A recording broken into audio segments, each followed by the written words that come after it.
माननीय सदस्य श्री सुरेश महात्रे जी। धन्यवाद अध्यक्ष महोदय।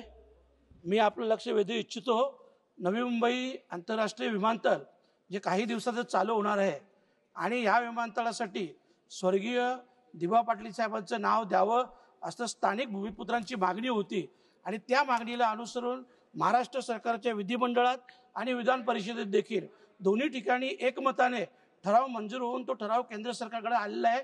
मी दिबा पाटील साहेबांविषयी एवढंच बोलेन मॅडम की 2 वेळा खासदार, 5 वेळा आमदार, महाराष्ट्र विधानसभेचे विरोधी पक्ष नेते आणि खास करून त्यांच्या प्रयत्नामुळे 1989 मध्ये महाराष्ट्रात जी महिला भ्रूण हत्या प्रतिबंधक कायदा लागू झाला त्याचं समर्थन केंद्र सरकारने देखील केलं आणि 1994 मध्ये केंद्र सरकारने देखील त्या कायद्याला मान्यता दिली।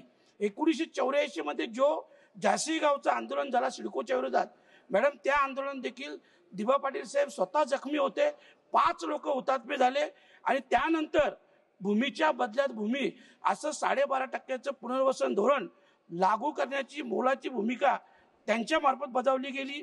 2013 मध्ये जो कायदा लागू झाला भूमी अधिग्रहण कायदा त्याच तत्वावर तो लागू होता आणि म्हणूनच या ऐतिहासिक आणि सामाजिक योगदानाला उचित सन्मान देण्यासाठी महाराष्ट्र सरकारने 2022 मध्ये निर्णय घेतलेला आहे आणि म्हणूनच मी केंद्र सरकारला विनंती करतो की त्या निर्णयाची लवकरात लवकर पूर्तता करावी आणि नवी मुंबई आंतरराष्ट्रीय विमानतळाला स्वर्गीय दिबा पाटील साहेबांचं नाव द्यावं, जेणेकरून आतापर्यंत त्यांनी जे काम केलेलं आहे, समाजकार्य केलेलं आहे, त्या समाजकार्याला देखील एक मानवंदना होईल आणि त्यांच्या स्मृतीस देखील अभिवादन होईल अशा प्रकारची विनंती करतो।